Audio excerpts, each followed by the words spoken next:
사랑은 오래 참고 사랑은 온유하며 시기하지 아니하며 사랑은 자랑하지 아니하며 교만하지 아니하며. 아멘. 우리 앞뒤 자고 계신 분들과 한 번만 더 인사하도록 하겠습니다. 하나님이 당신의 최고입니다. 인사해 볼까요?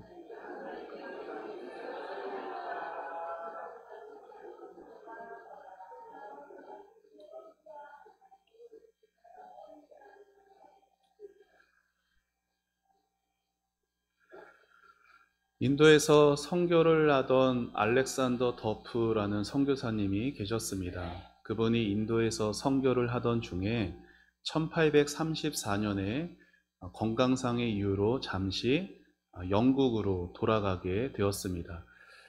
그분이 영국에 돌아와서 많은 사람들을 만나는 가운데 자신의 선교에 대해서 말하는 게 아니라 자신이 선교사로서 가장 존경하던 분이 동시대 때 계셨는데 윌리엄 캐리라는 유명한 인도 선교사님이십니다.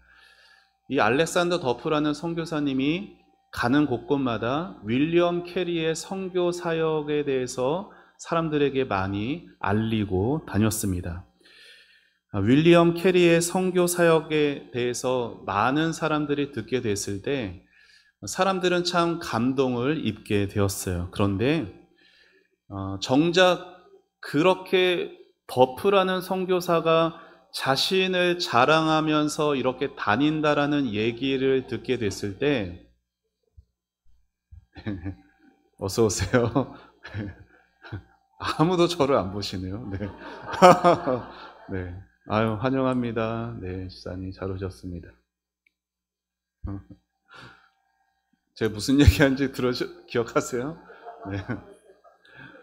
영국으로 다시 잠시 돌아간 이 더프라는 선교사님이요, 가는 곳마다 자신이 너무나 존경하는 윌리엄 캐리 선교사님 얘기들을 하는 거예요.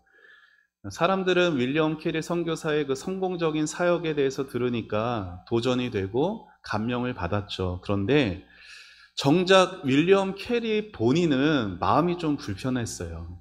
그래서 어느 날 이 더프 선교사님을 조용히 부릅니다. 그리고 이렇게 말하는 것이에요. 선교사님, 이제는 저를 자랑하지 마시고 저를 위해 기도해 주세요. 그런데 이 말을 듣고도 이 더프 선교사님은 캐리 선교사님에 대한 칭찬과 자랑을 끊이지를 않는 것이에요. 시간이 흘러서 윌리엄 캐리가 이제 임종을 앞두게 되었습니다. 자신의 마지막 숨을 거두게 되는 그 상황을 앞두고 다시 한번 그 더프 선교사님을 부릅니다. 그리고 이번에는 이렇게 간절히 부탁하는 거예요. 선교사님, 제가 세상을 떠나고 나면은 캐리 선교사 이야기는 하지 마시고 오직 캐리를 구원하신 예수님에 대해서만 말해주세요. 이 말을 들은 더프 선교사님은 그제서야 깊은 깨달음을 얻게 됩니다. 내가 자랑하고 높여야 하는 것이 누구야 하는가 분명히 알게 된 것이에요. 그리고 그 후에 이 알렉산더 더프 선교사님은 평생을 예수님만을 자랑하는 사람이 되었다라고 합니다. 사랑하는 여러분, 우리는 이 짤막한 이야기를 통해서 예수 믿는 성도가 자랑해야 할 것이 무엇인지를 깨닫게 되죠. 우리 성도들이 영원히 자랑할 수 있는 것은 오직 예수님 한 분뿐입니다. 지난주에도 고린도전서 13장 4절 말씀을 읽었고 오늘도 읽었어요. 지난주에는 사랑은 시기하지 않는다라는 말씀을 나누었고 오늘은 사랑은 자랑하지 않는다라는 말씀을 나누려고 합니다. 사도 바울은 사랑이 무엇인가를 말하면서 특별히 사랑은 자랑하지 않는다라고 말해요. 자랑이라고 하는 것이 무엇입니까? 다른 사람에게 자신을 자꾸만 뽐내고 드러내고 과시하고 싶은 그 마음이잖아요. 여러분, 하나님의 사랑을 제대로 경험한 성도는요, 자기를 자랑하지 않아요. 그러니까 자기를 자랑하려고 하는 사람의 마음에는 하나님의 사랑의 바탕이 없는 겁니다. 하나님의 사랑을 진실로 경험한 성도는 자기를 자랑하지 않습니다. 왜 그럴까요? 하나님의 사랑을 경험한 성도는 두 가지를 압니다. 내 삶에 있는 모든 좋은 것들은 다 하나님이 주신 선물이라는 것을 알아요. 동시에 내 삶에 있는 모든 나쁜 것들은 전부 다 본래부터 내가 가지고 있었다는 것을 알아요. 그러니까 자랑할 수가 없는 거예요. 이 시간 잠시 여러분의 삶을 좀 돌아보세요. 여러분의 살아온 인생길에서 하나님을 떼내 보십시오. 하나님의 사랑과 은혜가 없었다라면 여러분이 어떻게 되었을까를 생각해 보세요. 뭐가 남을까요? 아마 금방이라도 버려야 할 쓰레기 같은 더러움밖에 안 남을 겁니다. 그리고 그것이 바로 저와 여러분의 본래의 진짜 모습이에요. 그리고 그렇기에 우리가 겸손해질 수밖에 없는 이유이기도 한 것이에요. 그렇다면 우리에게 무슨 자랑할 것이 있을까요? 모든 좋은 것, 모든 선한 것이 다 하나님에게서 온 것인데 우리에게서 자랑할 것이 뭐가 있냐라는 거예요. 여러분, 사람은요, 사랑하는 것을 자랑하게 되고요, 자랑스러운 것을 사랑하게 됩니다. 이 땅의 모든 부모들은, 특히 한국 사람이 더 그런 것 같아요. 모든 부모들은 빠지지 않는 자랑이 있어요. 그게 뭘까요? 다 아시잖아요. 자식 자랑이에요. 여러분, 왜 부모는 그렇게 자기 자식을 자랑하고 싶을까요? 그만큼 자식을 사랑하기 때문이에요. 결국 우리에게 자랑거리가 우리에게 사랑거리라는 얘기입니다.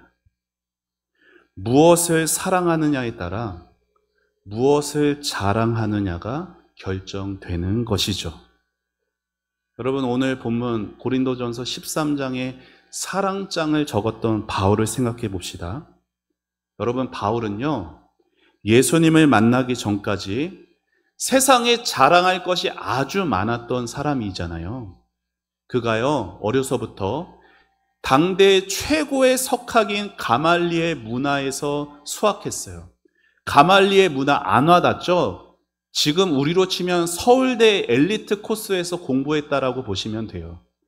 게다가 바울은 아주 유명한 엘리트 명문 가문 출신에다가 바울은 스스로도 말하기를 나는 어려서부터 율법에 흠이 없었다라고 자신 있게 소개할 만한 그러한 사람이었어요. 그런데 예수님을 만나고 나서 모든 것이 바뀌었습니다. 자기 자신을 훌륭한 유대인이라고 여겼던 이 바울이 이제 자신을 뭐라고 소개하죠? 나는 죄인 중에 괴수다라고 부르게 된 거예요. 이전에 자신이 사랑하고 자랑하던 것들을 그는 오히려 미워하게 되었습니다. 왜 그랬을까요? 그 이유는 자신이 자랑스럽게 여겼던 것들 때문에, 오히려 그것들 때문에 내가 예수님을 바라보지 못했다라는 거예요. 내가 그동안 사랑했던 것, 내가 세상의 헛된 자랑들에 눈이 멀어가지고 하나님의 진짜 사랑을 내가 보지 못했다라는 걸 깨달았기에 바울은 그렇게 말한 것이에요. 여러분, 바울이 뭐라고 고백하는지 우리 빌립보서 3장의 고백을 같이 읽겠습니다. 시작. 또한 모든 것을 해로 여김은 내 주 그리스도 예수를 아는 지식이 가장 고상하기 때문이라. 내가 그를 위하여 모든 것을 잃어버리고 배설물로 여김은 그리스도를 얻고 그 안에서 발견되려 함이니. 아멘. 여러분, 이 세상에는요, 우리를 들뜨게 하는 자랑거리들이 많이 있습니다. 많은 돈, 아니면 건강한 몸, 아니면 아까 우리가 즐겁게 말했던 것처럼 자식들이 잘 되는 것, 아니면 가족, 형제, 우애 간의 관계가 좋은 것, 그 모든 것들 다 좋은 거예요. 감사한 일이잖아요. 하지만 여러분, 그 모든 것들은요, 예수님의 놀라운 사랑 앞에서는 아무것도 아닌 것이 돼요. 촛불 생각해 보세요. 촛불이 어두운 캄캄한 밤에서는, 방 안에서는 어때요? 빛을 비추잖아요. 그런데 그 촛불을 들고 땡볕 아래 나가게 되면 어떻게 되죠? 그 환한 태양빛 아래서는요, 불이 붙어 있어도 촛불의 빛이 아무 의미가 없는 거예요. 마찬가지로 우리의 숱한, 아무리 좋은 자랑거리들이 있다 하더라도 예수님의 놀라운 사랑 앞에서는 아무 의미가 없습니다. 그러면은 바울이 자신이 죄인 중에 괴수다라고까지 고백한 그 바울이 이제 무엇을 자랑하는지 바울의 고백을 또 보시죠. 우리 두 구절 말씀 같이 읽겠습니다. 시작. 내가 부득불 자랑할진대 내가 약한 것을 자랑하리라. 도리어 크게 기뻐함으로 나의 여러 약한 것들에 대하여 자랑하리니. 아멘. 세상은요, 절대로 약한 것을 자랑하지 않습니다. 아니, 오히려 약한 것은 감추고 싶고 더 강해 보이려고 꾸미는 것이 인간의 마음이에요. 그런데 바울은 어떻게 말해요? 내가 나의 약함을 자랑합니다. 왜 그랬을까요? 그 이유는 하나예요. 내가 약하기에 누구의 능력이 나타난다는 거예요. 예수님의 능력이 나의 강함이 아닌 약함을 통해서 나타나기 때문에. 여러분, 바울은요, 참으로 약한 육신의 가시를 가지고 살았던 사람이에요. 다른 사람, 심지어 죽은 사람마저도 살렸던 바울이 자신의 육체의 가시에 베어서 하나님 앞에 간절히 기도했으나 하나님께서 뭐라고 말씀하세요? 내 은혜가 내게 족하다. 어떤 사람들은 안질일 것이다라고 말하고 어떤 사람은 간질일 것이라고 말하는데 저는 간질일 것이다라고 말하는 입장이에요. 생각해 보세요. 바울이 강단에서 막 이렇게 설교를 하다가 갑자기 막 간질에 걸려서 온몸을 막 덜덜 떨면서 눈이 뒤집히고 막 거품을 물고 있는 모습을 보면 사람들이 어떻게 시험이 들지 않을까요?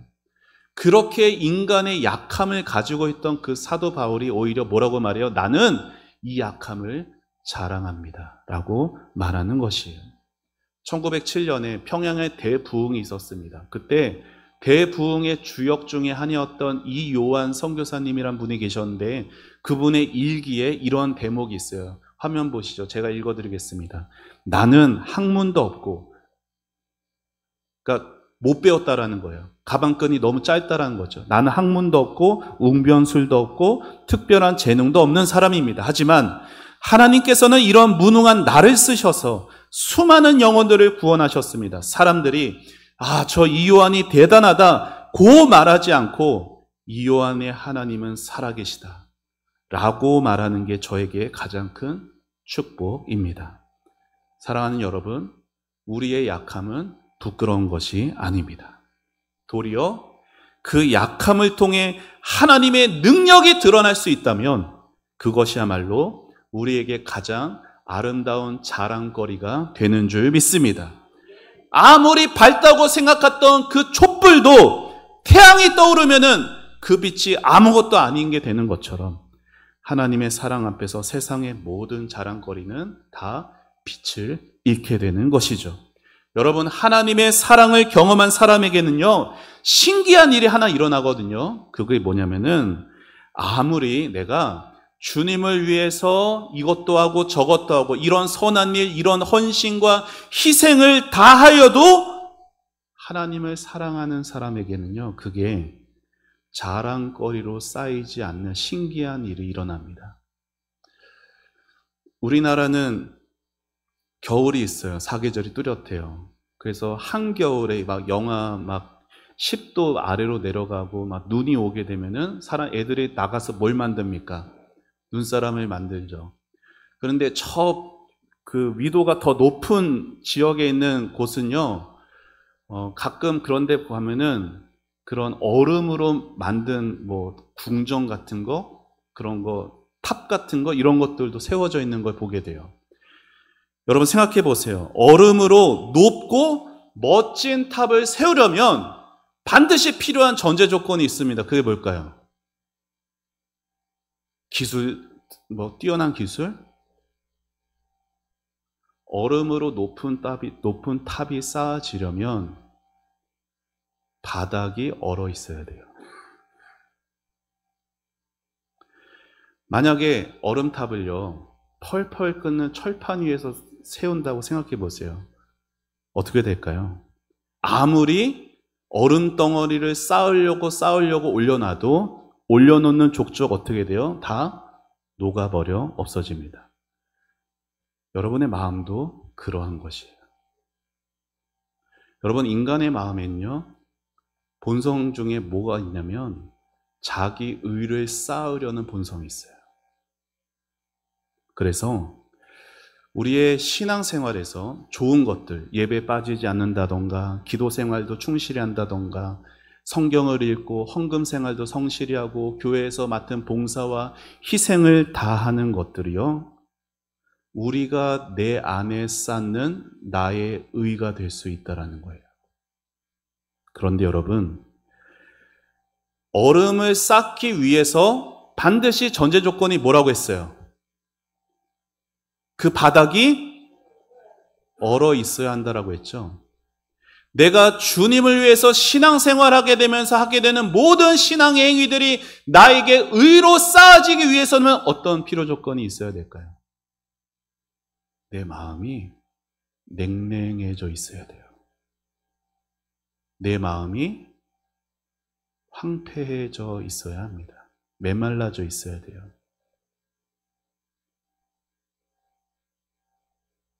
교회를 다녀도 마음이 차갑고 메마른 상태라면 그 모든 예배 생활과 헌신은 모두 나의 의를 쌓아가는 교만의 탑이 될 수밖에 없습니다. 하지만 여러분의 마음이 하나님의 사랑으로 달가워져 있다면 어떻게 될까요? 여러분이 자기 의가 될 만한 아무리 선한 일들을 많이 한다 해도 그 사랑의 열기 속에서 다 녹아지게 되는 거예요. 심지어 여러분의 기억에서조차 사라져버리게 되어지는 것입니다. 왜 그렇게 되는 걸까요? 하나님의 사랑을 진실로 경험한 성도는 다음의 일들을 기억합니다. 내가 하는 모든 선한 일이 예수님이 나를 위해서 희생하신 그 은혜에 비하면 아무것도 아니라는 걸 알기 때문에 내가 행한 어떠한 헌신과 희생이라도 주님이 나에게 베푸신 그 은혜에 비하면 정말 아무것도 아님을 알기 때문에 그렇게 되는 거예요.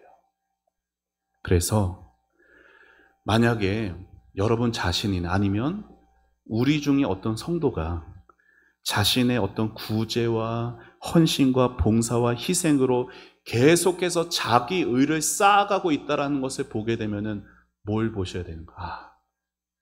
하나님의 사랑이 그 마음에 없구나. 그래서 저러는 거구나. 하나님의 사랑이 그 마음에 식어져 버렸구나. 긍휼히 여기시고 기도해 주셔야 되는 것입니다. 진정으로 하나님의 사랑에서 우러나온 선행은요, 아무리 많이 쌓아도 스스로에게 의가 되지 않아요. 다시 말해 자랑이 되지 않는다라는 것이에요. 왜요? 모든 것이 하나님의 은혜이기 때문에, 모든 것이 하나님께서 거저 베푸신 하나님의 선물임을 알기 때문에 그 은혜를 아는 사람은요, 다음과 같이 고백할 겁니다. 우리 가슴에 손을 얹고 이렇게 고백해 봅시다. 시작. 내가 이런 일을 할 수 있는 것도, 이런 마음을 품을 수 있는 것도, 이러한 힘을 낼 수 있는 것도 모두 주님의 사랑에서 나온 것입니다. 아멘. 사랑하는 여러분, 여러분의 마음에 우리 주님의 사랑이 불일 듯 일어나시기를 축원합니다.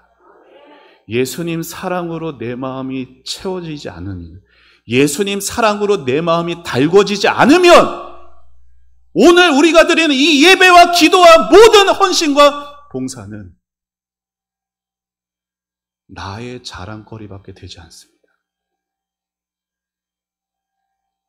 심지어 내가 주를 위해서 했던 그 고난조차도 내 안에 주님의 사랑이 있는 한 자랑이 되지 않고 도리어 예수님만 높이게 되는 그러한 삶을 될 것입니다. 한때 유럽을 지배했던 나폴레옹이라는 사람이 있습니다. 아시죠? 그가요, 유럽을 정복하고 어디를 정복하려고 했냐면 저 큰 대륙인 러시아를 정복하려고 했어요. 그는 자신만만했어요. 자기가 유럽을 제패했으니 러시아도 당연히 정복할 줄 알았어요. 러시아를 어떻게 정복할지 계획을 구체적으로 세웁니다. 그런데 출정하기 전날 밤에 이 나폴레옹이요, 어느 한 귀족 부인을 만나게 되었어요. 그리고 그녀에게 자신만만하게 말하죠. 자신의 완벽한 계획을 설명하고 우리는 반드시 승리할 것을 장담했습니다. 그런데 그 귀족 부인이 그 말을 다 듣고 나서 한마디 조용히 말하는 거예요. 폐하, 인간이 자기의 일을 계획할지라도 그것을 이루시는 분은 하나님이십니다. 그 말을 들은 나폴레옹은 콧웃음을 치면서 이렇게 말하는 거예요. 부인, 저 나폴레옹이에요. 저 몰라요? 저 지금까지 내가 이러는 거 다 보라고. 모든 것 다 내가 계획하고 내가 이룰 거다라고. 여러분, 결과가 어떻게 됐나요? 러시아에 진격해서요, 참패를 당합니다. 그 추위에 갈 수가 없었어요. 몇 달 후에 나폴레옹은 그렇게 러시아에서 참패당한 이후에 황제의 자리에서도 물러나게 되고 결국 초라한 외던 섬에 유배되고 말죠. 자신을 과시했던 그 자만심, 얼마나 허무한 것인지 뼈저리게 깨닫게 되었습니다. 여러분, 우리는 이 짧은 이야기에서 한 가지 교훈을 깨닫게 되죠. 왜 사람이 자기를 과시하는가? 왜 사람이 자신의 뜻과 계획을 의지하는가? 저를 따라해 보시죠. 하나님을 몰라서. 인생들이 왜 자기 뜻대로, 자기 계획대로, 자기 마음대로 살아가는가? 이유는 단 하나. 하나님을 모르기 때문입니다. 그런데 여러분, 자기를 과시하려는 그 마음하고요, 같은 뿌리에서 나오는 마음이 있어요. 그게 뭐냐면 남을 부러워하는 마음입니다. 사람들은 자기를 자랑하고 자기를 뽐내려는 마음에는 눈살을 찌푸려요. 저 뭐 하는 거야? 잘못된 거라고. 그렇게 쉽게 생각하는데 다른 사람에 대해서 부러워하는 것에 대해서는 아니, 그럴 수도 있지. 당연하게 생각합니다. 그런데 여러분, 다른 사람을 부러워하는 마음하고 자기를 과시하는 마음은요, 같은 뿌리에서 나온 거예요. 어떤 문제에서 나왔냐? 하나님 대신에 세상 자랑거리의 마음을 빼앗기고 있다는 같은 문제에서 나온 것입니다. 단지 그 자랑할 만한 거리를 내가 가지고 있느냐, 아직 가지지 못했느냐의 차이점일 뿐이에요. 그래서 내가 가지고 있으면 뭐 하는 거예요? 자랑하는 거예요. 가지지 못했으면 뭐 하는 거예요? 부러워하는 거예요. 결국 찬송가 94장의 가사처럼 주 예수님보다 더 귀한 것이 있는 사람에게 나타나는 것이 자랑과 부러움입니다. 그러면 우리는 이 문제에서 어떻게 해야 벗어날 수 있을까요? 저를 한번 따라해 보시죠. 시선을 돌려야 한다. 눈에 보여지는 세상의 자랑거리들에서 어디로? 여기로. 내 영혼의 상태로 나의 시선이 옮겨져야 하는 것이에요. 여러분, 진정한 부자와 가난한 사람 어떻게 구별할 수 있습니까? 통장의 잔고로? 아니면 내가 가지고 있는 소유한 재산으로요? 아니에요. 진정한 부자와 가난한 사람을 어떻게 구별하느냐? 그 마음에 무엇이 가득 차 있느냐로 구별합니다. 여러분, 그래서 우리가 세상의 사람들이 추구하는 것들을 바라보는 대신에 나 자신의 영혼을 바라볼 줄 알아야 돼요. 이것이 하나님을 사랑을 알고 사랑하길 바라는 성도가 가져야 되는 가장 기본적인 신앙의 태도입니다.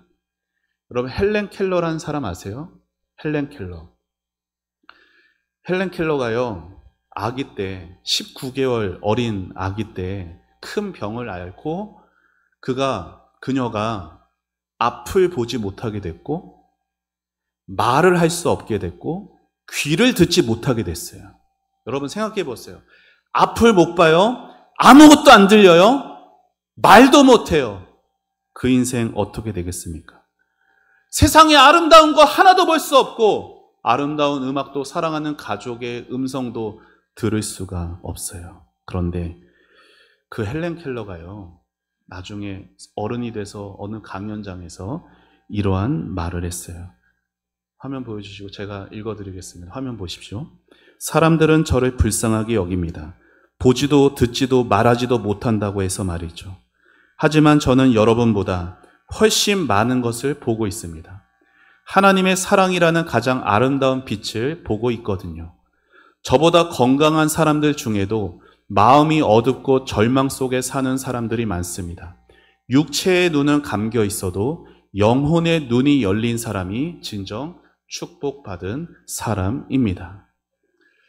여러분, 세상에는요, 돈도 많고 지위도 높고 능력도 뛰어난 사람들이 많이 있어요. 그러나 그런 사람들 중에서도 하나님의 사랑을 모르고 살아가는 사람들은, 하나님을 의지하지 않으며 자신의 뜻과 계획만 믿고 살아가는 사람들은 아무리 돈이 많고 지위가 높고 할 수 있는 능력이 있어도 겉으로는 화려해 보일 수 있으나 그 실제의 마음은요, 공허함이 가득합니다.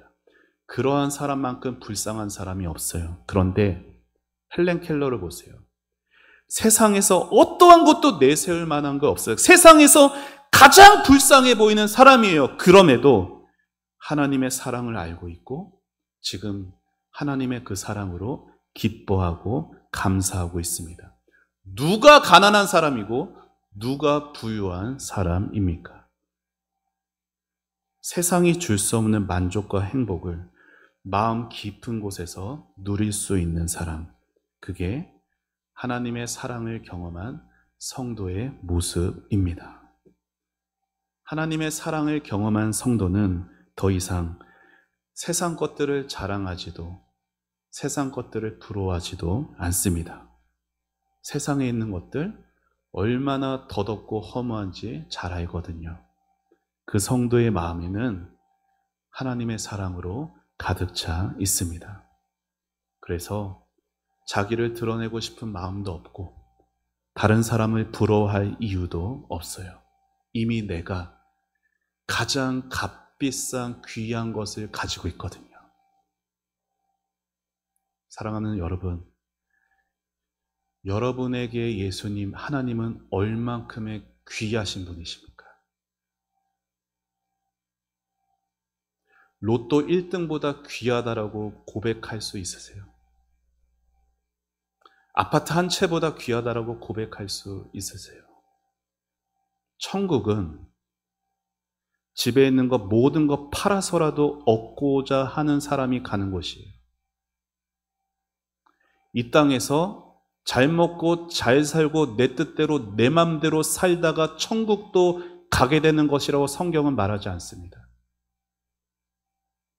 이 땅에서부터 주 예수보다 귀한 것이 없구나, 예수님 나에게 가장 귀한 분이구나를 알고 고백하는 사람들이 가는 곳이 천국입니다.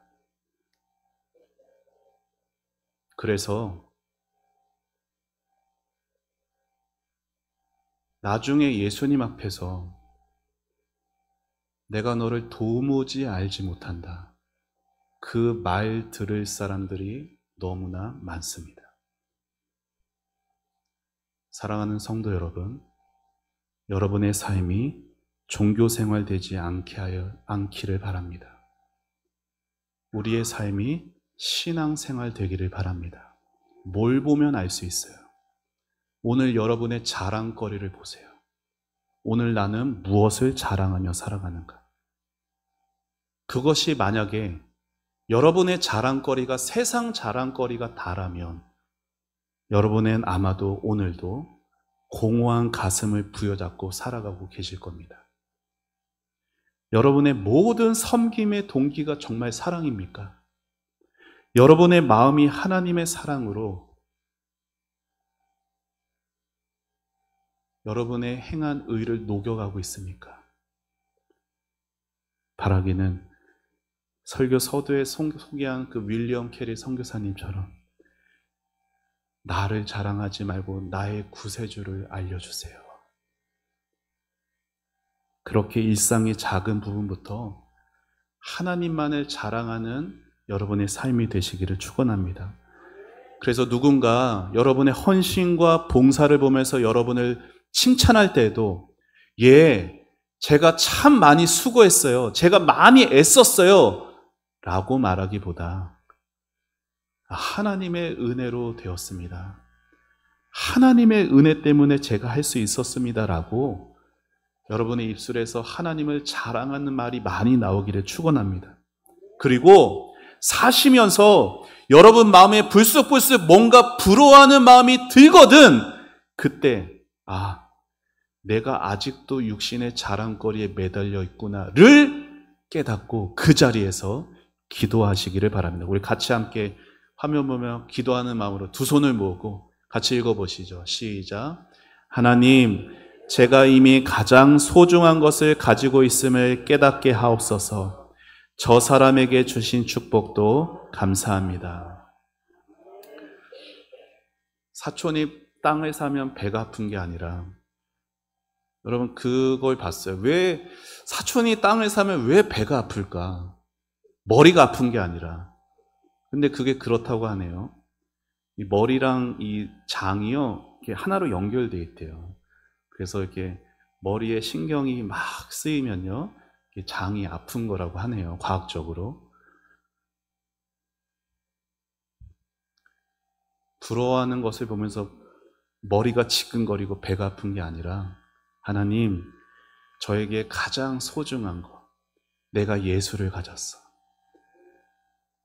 내가 예수님의 거야. 이 사실을 우리가 기억하면 축복하지 못할 사람이 없는 줄 믿습니다.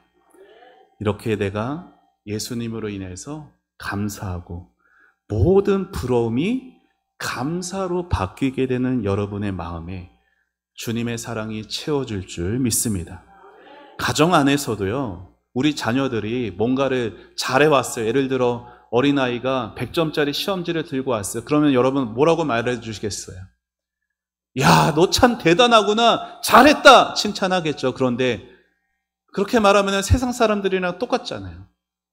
그러기보다 사랑하는 아들아, 하나님이 너에게 지혜를 주신 것을 너무나 감사하네.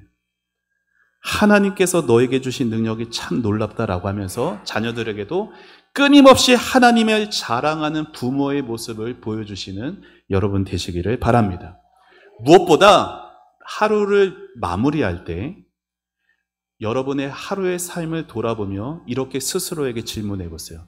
나는 오늘도 하루 동안 무엇을 자랑하며 살았는가? 나는 오늘 하루 동안 하나님을 자랑하며 살았는가? 나 자신을 자랑하며 살았는가? 이렇게 지금까지 말씀드렸던 그 모든 것들을 잘 실천해 보세요. 처음에는요, 이게 잘 안 될 수 있어요. 그리고 참 많은 부족함이 발견될 수 있습니다. 왜일까요? 그만큼 내가요, 너무나 자랑에 익숙해져 왔다는 것이죠. 그런데 그렇게 하나님 앞에 부족하고 연약함을 내가 알게 되는 것이 복이에요. 왜냐하면 그게 겸손의 시작이고 그게 하나님의 사랑을 경험하게 되는 시작이기 때문이에요. 처음에는 어색할 수 있어요. 오랫동안 나를 자랑해온 나에겐 너무나 낯선 일이기에. 하지만 여러분, 삶은 어떻게 변화되는지 아세요? 저를 따라해 보시죠. 삶은 습관으로 변화된다. 그래서 거룩한 습관을 가지셔야 돼요. 여러분 삶에 각자의 세워두는 거룩한 습관들이 있으시. 그냥 될 대로 되라면 아무 변화가 안 일어나거든요. 하루아침에 눈을 뜰 때 하나님 오늘 하루의 삶을 하나님께 맡겨드립니다. 짧은 구절이라도 암송하면서 하루를 시작하고, 하루를 마칠 때도 자신의 삶을 돌아보며 난 오늘 무엇을 자랑했지? 하나님을 자랑하지 못했네. 다시금을 결단하고 회개하고, 그리고 다른 사람들을 축복하면서 그렇게 하루를 시작하고 마무리하는 그 거룩한 습관을 가져보세요. 그러면 그 거룩한 습관들 하나하나가 모여서요, 여러분의 삶을 변화되게 하고 아름다운 간증이 될 것입니다. 사랑하는 여러분, 우리의 인생길 앞으로 얼마 남았을까요? 우리 교회 어르신들이 많이 계신데 앞으로 여러분의 인생길 얼마 남았는지 모르지만 여러분 스스로 내 평생 살아온 길이 다 주님의 은혜였습니다 라고 고백할 수 있는 것만큼 복된 인생이 없습니다. 마지막 심판날에 우리 다 누구 앞에 서죠? 하나님 앞에, 예수님 앞에 섭니다. 마태복음 25장을 보면 예수님께서 마지막 심판날에 가르십니다. 교회 안에 있는 성도들을 갈라요. 오른편, 왼편. 오른편은 누구? 양들, 천국 갈 사람들. 왼편은 염소들, 지옥 갈 사람들이에요. 예수님께서 천국 갈 사람들에게 뭐라고 말씀하세요? 너희가 나를 위해서 이것도 해줬고 저것도 해줬고 참 고맙구나. 그런데 그들이 뭐라고 말을 합니까? 주님, 그렇게 제가 헌신하고 고생한 거 알아주셔서 감사합니다. 한 사람도 그렇게 말한 사람 없어요. 주님, 제가 언제 그랬습니까? 주님, 제가 언제 그랬어요? 왜 그렇게 대답을 할까요? 하나님의 사랑으로 이 바탕이, 마음이 하나님의 뜨거운 사랑으로 펄펄 끓고 있어서 주님을 위해서 이것도 하고 저것도 한 것들이 다 녹아져 버렸기 때문이에요. 사랑하는 여러분, 천국에는 그러한 사람이 가는 것이에요. 우리가 주님 만나게 될 텐데 그 주님 앞에서 우리가 그렇게 눈물로 초원교회를 섬기고 헌신했던 희생들이 기억조차 나지 않아서 그저 주님께 받은 은혜와 사랑으로만 내 마음이 가득해져 있어서 주님을 만나게 된다면 얼마나 좋을까요? 주님, 저 이것도 했는데요, 저것도 했는데요, 왜 상급 안 주세요? 그러는 게 아니라, 주님, 죄인 중에 괴수인 나인데 어찌 나 같은 자를 구원하셨습니까? 어찌 나에게 그 크신 사랑과 은혜를 베푸셨나요? 그렇게 오직 주님의 은혜만, 주님의 사랑만 높여드릴 수 있는 주님 앞에서의 모습이 되면 얼마나 감사하고 복될 것입니까? 바라기는 남은 인생길 열심히 달려가시는 동안 다음 없는 그 주님의 사랑에 감사하고 감격하시는 여러분의 삶이 되시기를 축원합니다. 기도하실 때마다, 예배하실 때마다 다시금 식어졌던 하나님의 향한 그 사랑이 우리 마음 안에 귀하게 타오르게 되기를 축복합니다. 진리의 말씀을 듣고요, 진실로 회개하는 자리로 나아가면 하나님은 반드시 여러분의 마음에 사랑으로 역사하십니다. 내가 주님보다 더 사랑했던 모든 것을 가지고 정직하게 회개하고, 하나님, 내가 돈을 더 사랑했습니다. 건강만을 더 위했습니다. 사람만을, 자식 걱정으로 내가 주님보다 더 귀하게 여겼습니다. 정직하게 인정하고, 하나님, 내가 회개합니다. 주님의 사랑으로 회복되게 하옵소서. 사랑은 자랑하지 않습니다. 우리 찬양하고 기도하시죠.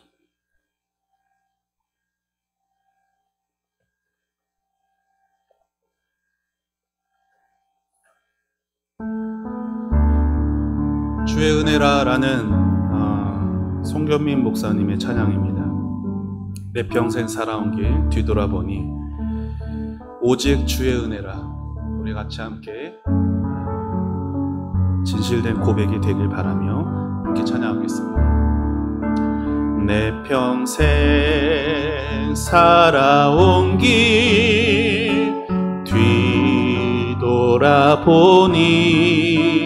짧은 내 인생길 오직 주의 은혜를. 한 번 더.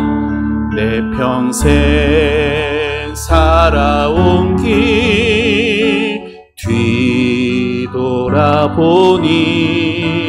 짧은 내 인생길 오직 주의 은혜. 주의 은혜라. 주의 은혜라. 주의 은혜라. 내 평생 살아온 길 주의 은혜라. 주의 은혜라. 다함이 없는 사랑. 달려갈 길 모두 마친 후 주 얼굴 볼 때 나는 공로 전혀 없도다. 오직 주의 은혜라. 지금까지 지내온 것 주의 크신 은혜라. 한이 없는 주의 사랑 어찌 이루 말하랴. 자나깨나 주의 손이 항상 살펴주시고 모든 일을 주 안에서 형통하게 하시네. 주의 은혜라. 주의 은혜라. 주의 은혜라. 내 평생 살아온 길 주의 은혜라. 주의 은혜라. 다함이 없는 주의 은혜라. 주의 은혜라. 주의 은혜라. 내 평생 살아온 길 주의 은혜라. 주의 은혜라. 다함이 없는 사랑. 달려갈 길 모두 마친 후 주 얼굴 볼 때 나는 공로 전혀 없도다. 오직 주의 은혜. 나는 공로 전혀 없도다. 오직 주의 은혜라.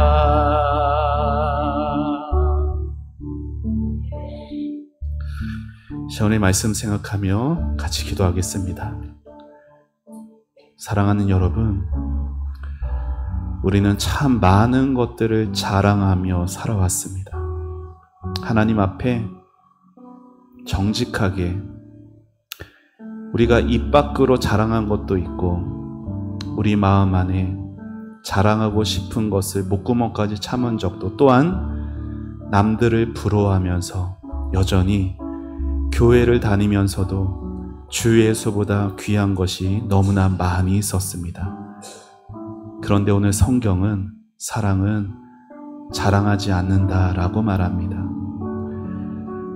우리가 주를 위해서 행했던 그 수고와 헌신은 주님이 다 알고 계시고 주님이 다 기억하고 계십니다. 우리에게 할 일은 그것을 나의 의로 쌓는 게 아니라 하나님의 사랑 안에서 녹여가는 것입니다. 사랑하는 여러분, 하나님의 사랑으로 이 마음이 끌어지기를 기도하시기 바랍니다. 하나님은 성령으로 우리에게 사랑을 물붓듯 부어주시는 분이십니다. 그런데 주 예수보다 더 귀한 것을 움켜쥐고 있을 때는 그럴 수가 없습니다. 이 시간 회개합니다. 하나님, 내가 주님보다 더 돈을 의지했고, 내가 주님보다 내 건강, 사람을 더 의지했습니다. 주님, 이 모습을 용서해 주시고 회개하오니 주님, 이 마음에 주의 사랑을 부어 주옵소서. 주님, 이 험한 세상, 주님, 열심히 성실하고 살았어도 그 모든 것은 나의 공로가 아니라 주님의 은혜입니다. 다음 없는 하나님의 사랑으로 살아오게 하시니 감사합니다. 우리가 이 고백으로 주님 앞에 서는 그날까지 남은 여생을 그렇게 주님 안에, 그 사랑 안에서 아무것도 자랑하고 부러워하는 것이 아닌 그 사랑 안에 깊이 있게 머물고 그 사랑 받으며 주님을 사랑하며 살게 해달라고 우리 다 같이 주님의 이름 부르며 우리 같이 기도하며 나아가겠습니다. 주여,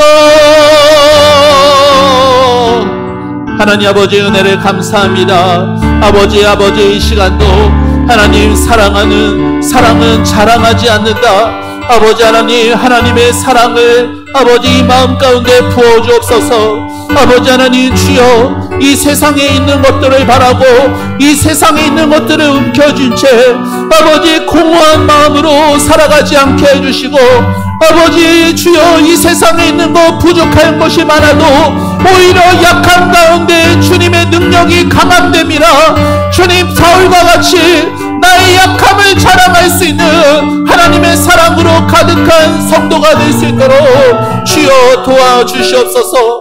아버지 하나님, 주님, 내가 신앙생활 한다면서 교회에서 직분을 맡으면서도 아버지 하나님, 내 삶의 온통 아버지 물질이었고 건강이었고 가족의 걱정이었고, 아버지 하나님, 주여, 예수님 어디 계신지, 예수님보다 귀한 것이 너무나 많은 인생이어서 아버지 하나님, 주여, 아버지 그러한 나입니다. 그러한 나 자신을 주님 앞에 이 모습 이대로 나아가오니 주님, 내 마음을 용서하여 주시고 주님, 이 회개의 마음에 주님의 사랑을 다시금 부어주옵소서. 주를 뜨겁게 사랑할 수 있는 마음을 주시고, 아버지 하나님, 아무것도 걱정하고 근심하지 않게 하여 주시고, 아버지 하나님, 세상에 있는 자랑거리들, 세상에 있는 부러움거리들, 아버지 하나님, 주님, 내 마음 안에 진실로 주님을 사랑함으로 주님이 자랑이 되게 하시고, 하나님 아버지의 은혜와 사랑을 사랑함으로 아버지 하나님을 자랑할 수 있는 그러한 우리의 입술과 우리의 삶이 될 수 있도록 아버지 도와주시옵소서. 아버지 하나님, 주님, 내 마음 안에 주님 좌정하여 주시고 주님, 나를 향한 그 사랑으로 주님 임재하여 주시옵소서. 아버지 하나님, 주님 앞에 서게 됐을 때 아버지 하나님, 주님, 모든 것이 은혜였습니다. 주님, 모든 것이 은혜였습니다. 나의 공로를 내세우지 아니하고 나의 공로가 다 주의 사랑에 다 녹아지고, 아버지 하나님, 주님의 사랑만을 높이고 주님의 은혜만을 감격하면서 주님 앞에 배울 날을 될 수 있도록 주님 인도하여 주시옵소서. 아버지 하나님, 우리 모든 성도들을 아버지 축복하여 주옵소서. 생업의 어려운 현장에서 아버지 관계의 어려움에 신음하며 하나님 아버지 앞길의 불안과 두려움 속에서도 아버지 하나님의 사랑을 의지하고 하나님의 사랑이 부어져서 아버지 하나님, 주님, 아버지 겨우겨우 하나님 아버지 그렇게 자신의 의를 쌓아가는 삶이 아닌 하나님 아버지의 사랑이 녹아지는 모든 선행들과 모든 헌신들이 되어져 갈 수 있도록 아버지 축복하여 주시옵소서. 주님이 나를 얼마나 사랑하시는지, 내가 실패하고 내가 넘어져도 붙잡으신 내 손 놓지 않으시는 하나님의 다음없는 그 사랑 앞으로 다시금 돌아올 수 있도록 아버지, 나의 인생길을 다시금 주님께 향할 수 있도록 아버지, 내 영혼을 다시금 아버지 바라볼 수 있도록 이 시간도 은혜를 내려 주시옵소서. 은혜를 베풀어 주시옵소서. 주님, 우리의 심령 가운데 주의 사랑을 부어 주옵소서. 하나님 사랑합니다. 하나님 사랑합니다. 이 고백으로 살아가게 하여 주옵소서. 주님을 이전보다 더욱 사랑하는 우리 모든 성도들 될 수 있도록 아버지 축복하여 주시옵소서. 하나님 은혜를 감사합니다. 지금까지 지내온 모든 것 주님의 은혜임을 다시금 고백하게 하시니 감사합니다. 주님 앞에 남들보다 더 수고한 것들도 있고 더 애쓰고 더 헌신한 물질들도 있습니다. 아버지, 그것이 우리의 공로가 되지 않게 하시고 우리의 자랑이 되지 않게 해주시고 오직 주님의 은혜와 사랑만이 자랑되어지는 저희들의 마음이 되게 하옵소서. 아버지의 그 사랑으로 우리를 채워주시고 아버지 세상의 것 때문에 거기에 목말라 하며 공허한 인생 살지 않고 부족하여도 가난하여도 연약하여도 아버지 병이 들었어도 주님의 은혜 때문에 기뻐하고 감사하는 삶을 살아가도록 주의 사랑으로 채워 주시옵소서. 힘든 가운데서도 한 수고가 주님이 기억하시기에 주님이 알아주셨기에 그저 즐거워하고 감사하며 주님 앞에 섰을 때 주님 제가 언제 그랬나요? 주님의 그 따뜻한 사랑에 우리의 모든 수고와 헌신이 물녹듯 녹아지며 주님의 영광만, 주님의 사랑만이, 주님의 은혜만이 나타나는 아버지 앞에서의 그 저희의 모습이 되게 하옵소서. 주님 사랑하는 초원의 성도들이 그렇게 살아가길 원합니다. 경제적으로 앞날이 캄캄하고 건강의 약함 때문에 근심이 있고 자식의 앞날과 또 개인의 여러 사정들 때문에 괴로워하고 신음하는 우리의 인생이지만 그 약함 가운데 주님의 강함 되심을 바울의 고백이 아닌 나의 고백되게 해주시고 내 안에 하나님의 사랑이 놀랍도록 채워지는 그런 놀라운 역사를 경험할 수 있도록 축복하여 주시옵소서.